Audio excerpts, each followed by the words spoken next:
नमस्कार, बुलेटिन में आप सभी का स्वागत। मैं हूं आपके साथ तुषार कौशिक। दिल्ली से खबर है, किसान आंदोलन को लंबा खींचने की तैयारी की जा रही है। आंदोलन कर रहे किसान पीछे हटने को तैयार नहीं है। किसानों ने टीकरी बॉर्डर पर अपना स्थायी ठिकाना बना लिया है और टीकरी बॉर्डर पर बनाए गए 2 दर्जन से ज्यादा पक्के मकान। जल्द बॉर्डर पर 2000 पक्के मकान बनाने का दावा किया गया। किसान इस सोशल आर्मी कर रही है मकानों का निर्माण। तो तीनों कृषि कानूनों का विरोध कर रहे हैं किसान, और ऐसे में देखिए किस तरह से वहां पर पक्के मकानों को बनाया जाना शुरू कर दिया गया है। टीकरी बॉर्डर पर बनाए गए 2 दर्जन से ज्यादा पक्के मकान, और ऐसे में लगातार यहां पर स्थायी आंदोलन की शुरुआत की जा रही है। किसान सोशल आर्मी का यहां का निर्माण कर रही है। जिस तरह से तस्वीरों में आप देखिए किस तरीके से यहां पर मकान बनाए जा रहे हैं। स्थायी निर्माण यहां पर किया जाना शुरू किया जा चुका है। 2 दर्जन यहां पर स्थायी निर्माण किए जा चुके हैं। आंदोलन कर रहे किसान पीछे हटने को तैयार नहीं है। तो धरना स्थल पर लगातार टीकरी बॉर्डर की हम तस्वीर आपको दिखा रहे हैं। टीकरी बॉर्डर पर यहां लगातार स्थायी मकान बनाने शुरू किए जा चुके हैं और यहां कोशिश की जा रही है कि स्थायी आंदोलन की शक्ल में तब्दील कर दी जाए। तो 3 जगहों पर दिल्ली में ये प्रदर्शन चल रहे हैं, टीकरी बॉर्डर, सिंघू बॉर्डर और तीसरा गाजीपुर बॉर्डर। तो ये टीकरी बॉर्डर की तस्वीर हम आपको दिखा रहे हैं जहां पर स्थायी निर्माण किए गए हैं।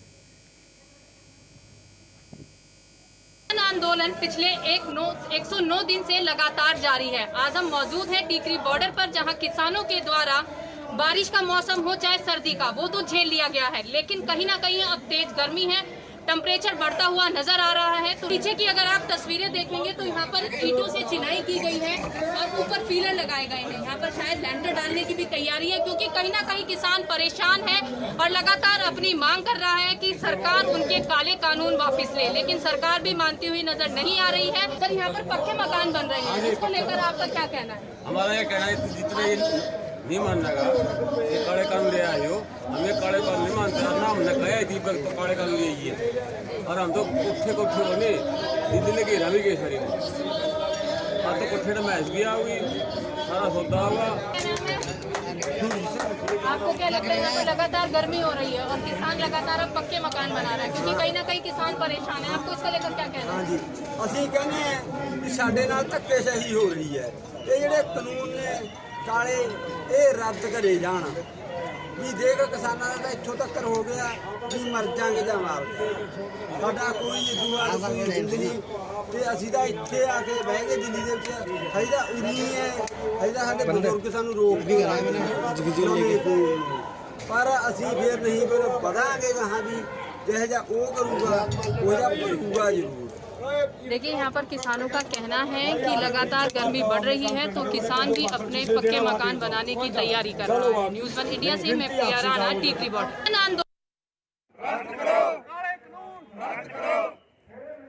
लगातार टीकरी बॉर्डर पर जिस तरह से स्थायी कंस्ट्रक्शन शुरू हो गए हैं, उनसे कुछ सवाल जरूर उठाएंगे। तो ये तस्वीर आप देखिए टीकरी बॉर्डर की हम आपको दिखा रहे हैं, जहां पर किसानों का आंदोलन लंबा खिंचने वाला है। और ऐसे में किसानों के आंदोलन के बीच कुछ ऐसी तस्वीरें सामने आई हैं जो कुछ सवाल खड़े करती हैं। यहां पर ये स्थायी कंस्ट्रक्शन किस मैसेज को कन्वे करते हैं, किस संदेश को देते हैं, किस तरह से यहां पर भविष्य के निर्माण करते हैं। तो टीकरी बॉर्डर से तस्वीरें हम आपको दिखा रहे हैं जहां पर स्थायी निर्माण किए गए हैं। ईंटों से सीमेंटेड यहां पर कंस्ट्रक्शन बनाए गए हैं, स्थायी निर्माण बनाए गए हैं। तो तापमान बढ़ने लगा है, गर्मी बढ़ने लगी है, और यही वजह है कि धूप गर्मी से बचने के लिए यहां पर कुछ इस तरह के इंतजाम किए जा रही है।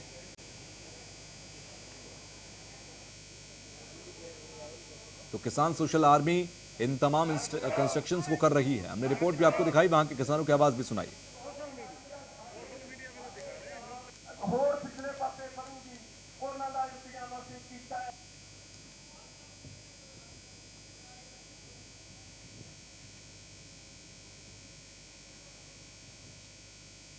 खबर अब लखनऊ से है, जहां पर मड़ियाव थाने के अंदर आयुष से पूछताछ हुई। आपको बता दें, खुद पर गोली चलवाने के मामले में यह पूछताछ की गई है। बीजेपी सांसद के बेटे आयुष से पूछताछ जारी है। पुलिस ने नोटिस जारी कर तलब किया था। पुलिस पूछताछ के लिए थाने में पहुंचा है। आयुष और खुद पर गोली चलवाने के मामले में इससे पूछताछ की जा रही है। आपको बता दें कि पुलिस ने आज तलब किया है और इससे तमाम जानकारी जुटाई जाएगी। बीजेपी सांसद के बेटे आयुष से पूछताछ की जा रही है।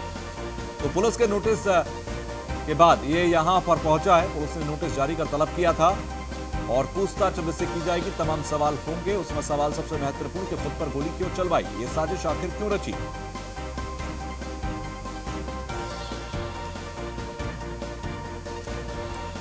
बीजेपी सांसद के बेटे आयुष से पूछताछ जारी है। पुलिस थाने पहुंचा है और पुलिस के तलब करने के बाद अब कुछ सवाल आयुष के सामने रखे जाएंगे। बीजेपी सांसद का ये बेटा नीलेश चौहान हमारे संवाददाता हमारे साथ जुड़ गए हैं। नीलेश, आयुष पहुंचा है अभी तलब करने के बाद पुलिस स्टेशन, क्या कुछ जानकारी वहां से? देखिए, बिल्कुल आपको बता दूं कि आयुक्त ने जिस तरीके से खुद पर गोली चलवा के एक बड़ी साजिश रची थी, जिसका पर्दाफाश अब हो चुका है। तमाम तरीके के बयान सांसद की तरफ से आए, उनकी विधायक जो मां है उनकी तरफ से आए, आयुष की पत्नी की तरफ से बयान आए, तो तमाम नाटकीय ढंग इस बीच देखने को मिला है। गोली चलने के बाद जब आयुष को अस्पताल से डिस्चार्ज किया गया था, डिस्चार्ज होने के बाद आयुष अपने घर न जाकर उत्तराखंड भाग गया था। तब से लगातार लखनऊ पुलिस उनकी सरगर्मी से तलाश कर रही थी। हालांकि गिरफ्तारी नहीं कर पाई थी। आज आयुष मड़ियाव थाने पहुंचकर खुद को सरेंडर उसने कर दिया है।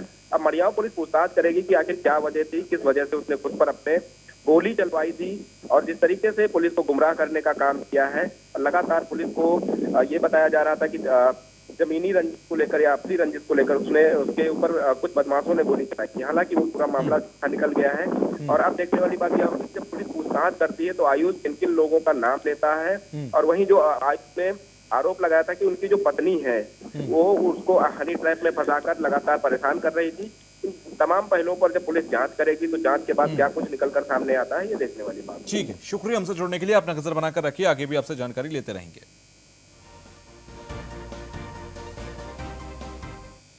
अब खबर लखनऊ से, जहां पर पंचायत चुनाव की रणनीति को लेकर बीजेपी की बैठक शुरू हो गई है, जो कि चल रही है। कार्य समिति की बैठक से पहले बीजेपी की बड़ी बैठक हुई। बीजेपी कार्यालय में पदाधिकारियों की यह बैठक चल रही है। जीत की रणनीति को लेकर स्वतंत्र देव सिंह और सुनील बंसल एक मीटिंग ले रहे हैं। कल बीजेपी प्रदेश कार्य समिति की बैठक होगी, तो चुनाव से पहले ये बैठक चल रही है। इस बैठक में स्वतंत्र देव सिंह, सुनील बंसल दोनों मिलकर रणनीति तैयार कर रहे हैं। चुनावों की ये रणनीति बेहद महत्वपूर्ण जो धरातल पर नजर आएगी, तो भारतीय जनता पार्टी की ये रणनीति बनाई जा रही है। स्वतंत्र देव सिंह, सुनील बंसल मौजूद, कई पदाधिकारी मौजूद। बैठक की ये तस्वीर हम आपको दिखा रहे हैं। सीधे बैठक से तस्वीर आपको अब से कुछ देर पहले की हम दिखा रहे हैं, जहां पर चुनाव की रणनीति बनाई जा रही है। तो कार्य समिति की बैठक से पहले एक बड़ी बैठक बीजेपी कार्यालय में, ये पदाधिकारियों की बैठक चल रही है।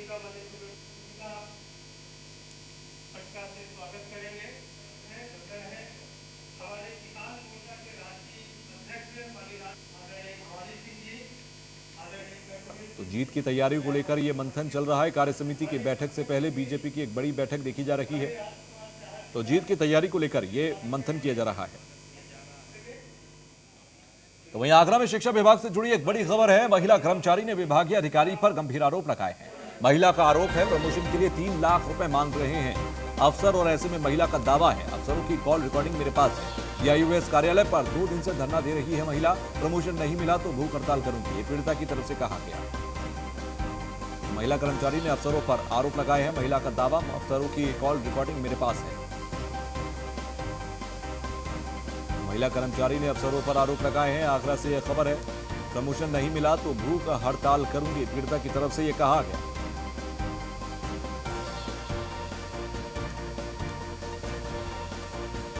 महिला कर्मचारी ने विभागीय अधिकारियों पर एक गंभीर आरोप लगाए हैं। प्रमोशन के लिए रिश्वत मांगने के आरोप लगे हैं। आगरा से खबर है, महिला का आरोप, प्रमोशन के लिए 3 लाख रुपए मांग रहे हैं अफसर। महिला का दावा है कि अफसरों की कॉल रिकॉर्डिंग भी उनके पास है। प्रमोशन के लिए रिश्वत मांग रहे हैं। महिला कर्मचारी ने अफसरों पर आरोप लगाए हैं। डीआईयूएस कार्यालय पर 2 दिन से भूख हड़ताल कर रही है।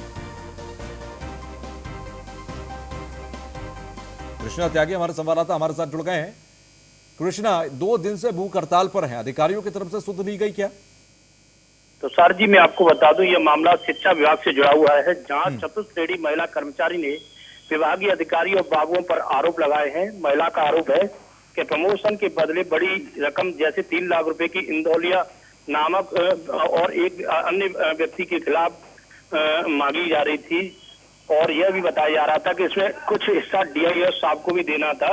महिला द्वारा मना करने पर और व्यवस्था न होने पर उसे व्यवस्था करने की बात भी कही गई। और महिला ने यह भी बताया कि इसकी ऑडियो और वीडियो काफी महिला के पास साक्ष्य है।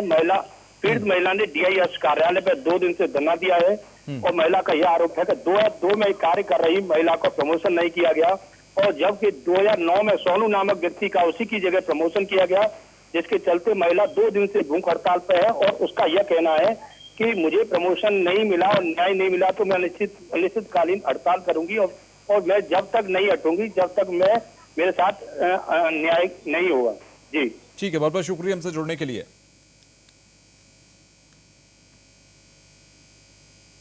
मैं कल से सुबह से बैठी हूँ जी 10:30 बजे से, जी। और जब तक मेरी मांग पूरी नहीं होगी मैं यहाँ से हटूंगी नहीं। क्या मांगे हैं आपकी? मांग यही है कि प्रमोशन मेरा होना था जी, और चौथे नंबर वाले का कर दिया है, जी। तो मुझे मेरा प्रमोशन चाहिए, बस यही मांगे हैं। और दिया उसने, और यहाँ के बाबुओं ने पता नहीं क्या धांधली की है, उसका जबकि प्रबंधक समिति से प्रस्ताव भी नहीं आया था जी। और उसका कर दिया गया, और रातों रात हुआ है उसका, एक दिन के अंदर अंदर। आपकी शर्त नहीं मानी गई नहीं, तो क्या कदम रहेगा आपका आगे के लिए? मेरा कदम यही रहेगा कि भूख हड़ताल रहेगी, ज़्यादा से ज़्यादा क्या दिया उसको जान चाहिए, हम जान दे देंगे और क्या लेंगे। तो महिला कर्मचारी ने अफसरों पर गंभीर आरोप लगाए हैं और डीआईओ कार्यालय पर 2 दिन से भूख हड़ताल पर यह महिला बैठी हुई है।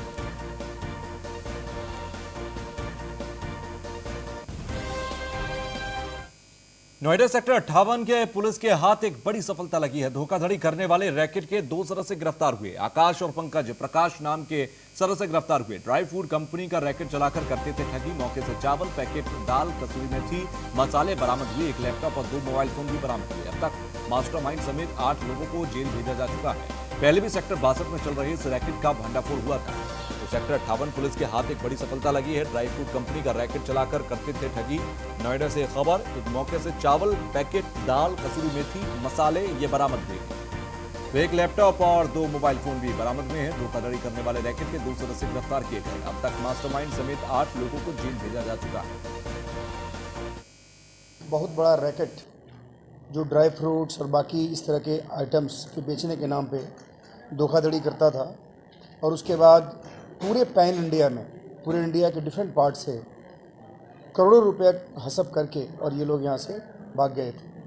उसको हम लोगों ने यहाँ पे वर्कआउट किया था, और उसमें से मुख्य जो लोग मुलजिम थे उनको हम लोगों ने गिरफ्तार किया, और उसके बाद उसकी विवेचना हमारी एक स्पेशल टीम कर रही है। उसी क्रम में, उसी इन्वेस्टिगेशन के क्रम में एक आकाश उर्फ हैरी और दूसरा पंकज, ये लोग भी इस पूरे रैकेट में शामिल थे, और इनके पीछे हमारी टीम लगी हुई थी। इनको हम लोगों ने गुड़गांव से अरेस्ट किया है, और इंटरेस्टिंग बात यह है कि ये लोग पुनः गुड़गांव में एक फर्जी कंपनी खोलकर और उसी तरह से ड्राई फ्रूट्स और बाकी चावल वगैरह प्रोडक्ट्स बेचने के नाम पे लोगों से पैसा इकट्ठा कर रहे थे और लोगों के साथ फ्रॉड कर रहे थे। हमारे यहाँ जो 2 थानों में मुकदमा कायम हुआ था, एक 58 में हुआ था और दूसरा फेज़ 3 में हुआ था। उन मुकदमों में ये वांटेड था, और इसको हम लोगों ने अभी अरेस्ट किया है। इसके पोजीशन से पुनः जो चावल सैम्पलिंग के तौर पे ये लोग बाकी लोग कस्टमर्स को दिखाकर फ्रॉड्स करते थे, वो सारे पैकेट्स बरामद हुए हैं। सोनभद्र में आयोजित भवनी में के सेवा कुंज आश्रम चपकी के अंदर राष्ट्रपति रामनाथ कोविंद और सीएम योगी आदित्यनाथ ने शिरकत की। राष्ट्रपति ने भोजपुरी में बोलकर अपने संबोधन की शुरुआत की। राष्ट्रपति ने अपने संबोधन में कहा कि जनजातीय समुदाय के उत्थान के बिना देश का विकास संभव नहीं है। राष्ट्रपति ने सीएम के कार्य को सराहना की। राष्ट्रपति ने कहा, जनजातीय समुदाय से परिचित होना तो सोनभद्र से बेहतर कोई स्थान नहीं है।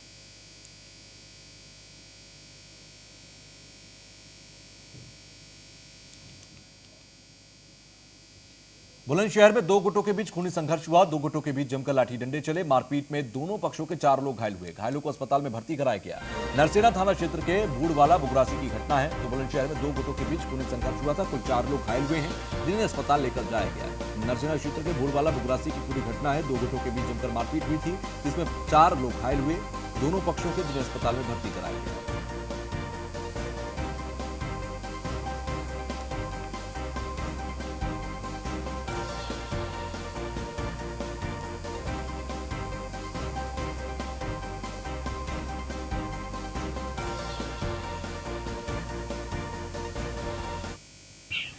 हम ऊपर बैठे लौंडा को पीटने लगे, हम जैसा नीचे उतरा तो फिर हमको बजा दिया।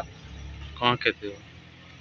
घर में मारे हमें, चल के देख लो, खून खान वहाँ पड़ा घर हमारा। पुलिस ने क्या कार्रवाई की? अभी कुछ ना करे, डॉक्टर आई है, अभी कल को फिर डॉक्टर होगी जब जाकर एक्शन लेंगे। खबर बरेली से, जहां पर पुलिस के हाथ एक बड़ी कामयाबी लगी है। बहेड़ी स्टार राइस मिल में चल रहा था बड़ा फर्जीवाड़ा। 683 लीटर रिफाइंड तेल को जब्त किया गया। 7,40,000 की नकदी को भी जब्त किया गया। फर्जी ब्रांड के रैपर से हो रही थी पैकिंग। छापेमारी में 4 लोगों को पकड़ा गया। कुछ आरोपी मौका पाकर फरार हो गए। थाना बहेड़ी के देवरिया का ये पूरा मामला है। तो पुलिस के हाथ बड़ी कामयाबी लगी। 683 लीटर रिफाइंड तेल को जब्त यहाँ किया गया है। तो 7,40,000 की नकदी को भी यहाँ जब्त किया गया। पुलिस के हाथ एक बड़ी कामयाबी लगी। बहेड़ी स्टार राइस मिल में चल रहा था बड़ा फर्जीवाड़ा। छापेमारी में 4 लोगों को पकड़ा गया। कुछ आरोपी मौका पाकर फरार हो गए। थाना बहेड़ी के देवरिया का पूरा मामला बताया जा रहा है। बहेड़ी स्टार राइस मिल में चल रहा था बड़ा फर्जीवाड़ा। बरेली से खबर, तो बरेली के बहेड़ी क्षेत्र के अंदर ये बहेड़ी स्टार राइस मिल के अंदर बड़ा फर्जीवाड़ा था, जिसके चलते यहां पर इन 4 लोगों को हिरासत में लिया गया। फिलहाल आपको बता दें 683 लीटर रिफाइंड तेल जब्त किया गया। 7,40,000 की नकदी को भी जब्त किया गया। बड़े स्तर पर यहां फर्जीवाड़ा चल रहा था।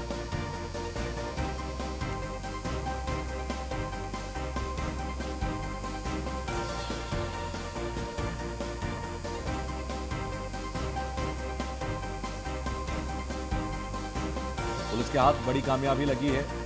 बरेली से खबर है, बहेड़ी स्टार राइस मिल में ये बड़ा फर्जीवाड़ा चल रहा था, जिसको लेकर ये पूरा मामला सामने आया है। तो 683 लीटर रिफाइंड तेल को भी यहां जब्त किया गया।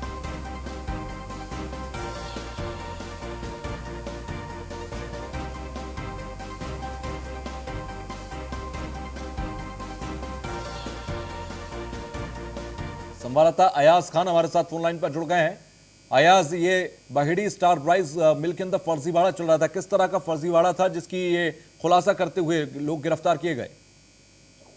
ये थाना बड़ी और ब्रांच तरीके से ये किया। नेपाल से शिक्षक करके ये रिफाइंड ऑयल एक ट्रक वहां से चलता है, नाम से यहाँ करके ये गायब हो जाता है। इसको ले जाकर के यहाँ से पहले की उसमें भेजा ले जा सकते, वहाँ पे जितना भी सामान है, जितना रिफाइंड है, उसको नकली रेपर लगा सकते, एक बड़े लेवल पे उसका फर्जीवाड़ा किया जाता था। इसको लेकर के कई मामले ऐसे और भी पहले सामने आ चुके हैं, लेकिन पुलिस को किसी तरीके से कार्रवाई देखने के लिए पिछले काफी रडार में था। कई लोग आपकी आवाज ठीक तरीके से अयाज नहीं आ पा रही है। बहुत बहुत शुक्रिया फिलहाल के लिए। तो पुलिस के हाथ बड़ी कामयाबी लगी। बरेली के बहेड़ी स्टार राइस मिल में फर्जीवाड़ा चल रहा था, जिसका खुलासा किया है। और इस वक्त उत्तराखंड की सियासत से जुड़ी एक बड़ी खबर हम आपको दे दें। तीरथ सरकार पलट सकती है, गैरसैंण मंडल का फैसला। पूर्ववर्ती त्रिवेंद्र सरकार के 2 फैसलों पर जल्द हो सकता है पुनर्विचार। गैरसैंण को कमिश्नरी बनाने के मुद्दे पर नए सिरे से विचार संभव है। देवस्थानम बोर्ड के फैसले पर भी नए सिरे से विचार हो सकता है। तो पूर्ववर्ती त्रिवेंद्र सरकार के दोनों फैसलों पर जमकर विवाद हुआ था और ऐसे में इन दोनों फैसलों पर पुनर्विचार कर सकती है सरकार। तो तीरथ सरकार के आने के बाद त्रिवेंद्र सरकार के 2 फैसलों पर पुनर्विचार हो सकता है। यह बड़ी खबर उत्तराखंड की सियासत से। एसोसिएट एडिटर ब्रजेश श्रीवास्तव हमारे साथ फोन लाइन पर जुड़ गए हैं। ब्रजेश जी, 2 पूर्ववर्ती फैसलों पर, पूर्ववर्ती सरकार के फैसलों पर पुनर्विचार हो सकता है, क्या जानकारी?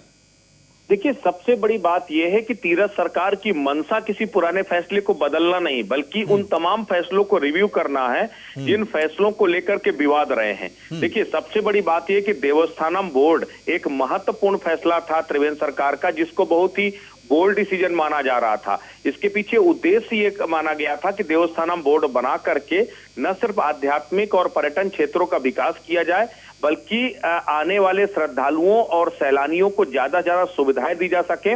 उसके लिए जो फंड है उसको व्यवस्था की जा सके। और सबसे बड़ी बात है कि पर्यटन और आध्यात्मिक क्षेत्रों से आने वाला जो फंड है वो सही समय पर सही जगह पर इस्तेमाल हो सके। इसके लिए देवस्थानम बोर्ड बनाया गया था, जिसमें आधा सैकड़ा मंदिरों का अधिग्रहण किया गया था।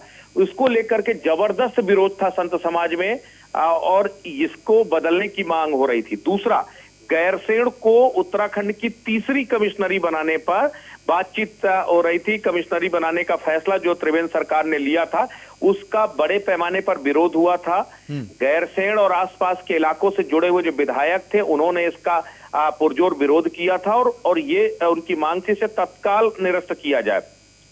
तब सबसे बड़ी बात यह है, दोनों फैसलों पर पुनर्विचार का सरकार ने मन बनाया है।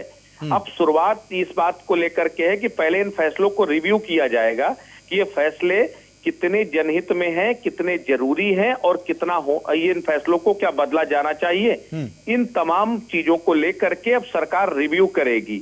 तो अपने आप में बेहद अहम है। ये माना जा रहा है कि त्रिवेंद्र सरकार के 2 सबसे बड़े फैसले अगर ये बदले जाते हैं, और ये भी तो माना जा निश्चित सकता तौर है पर ब्रजेश कि अब 1 साल चुनाव में रह गया है, तो अब तीरथ सिंह रावत के ऊपर ये भी जिम्मेदारी है कि सबको विश्वास में लेकर आगे बढ़ा जाए, पूरे उत्तराखंड को विश्वास में लिया जाए, और इन 2 फैसलों पर पुनर्विचार उसी कड़ी का हिस्सा हो सकता है। बिल्कुल, देखिए हरिद्वार कुंभ को लेकर संतों की नाराजगी थी। मुख्यमंत्री तीरथ सिंह रावत ने जैसे शपथ लिया, सबसे पहले वे संतों के बीच में पहुंचे। शाही स्नान में पहला कोई मुख्यमंत्री है जो शाही स्नान में जो है पहुंचा हो। तीरथ सिंह रावत ने पहुंच के मैसेज दे दिया। उसके बाद आप सोचिए कि 5 दिन के कार्यकाल में 3 बार संतों के बीच में रूबरू हुए हैं जो है तीरथ सिंह रावत। तो ये मैसेज दिया जा रहा है कि अब कुंभ भव्यतम होगा।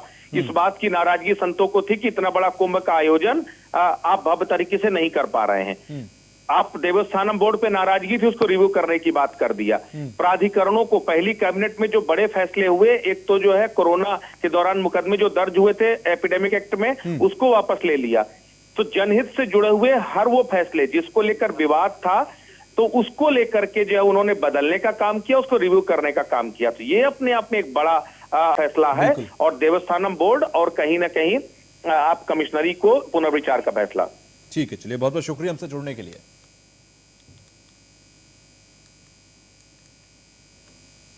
चलिए बढ़ते हैं आगे। संभल से खबर है जहां पर शराब कांड से जुड़ी एक बड़ी खबर। शराब कांड में पुलिस ने दर्ज किया मुकदमा। पुलिस ने प्रधान प्रति को गिरफ्तार किया है।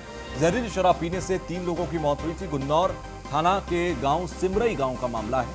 तो शराब कांड में पुलिस ने दर्ज किया है मुकदमा। इसमें प्रधान प्रति को गिरफ्तार किया गया। 3 लोगों की मौत इसमें हुई थी, तो पुलिस ने प्रधान प्रति को गिरफ्तार कर लिया है। जहरीली शराब कांड ये था जिसको पीने से, जहरीली शराब पीने से 3 लोगों की मौत इस पूरे मामले में हुई थी। संभल से मामला जुड़ा हुआ है।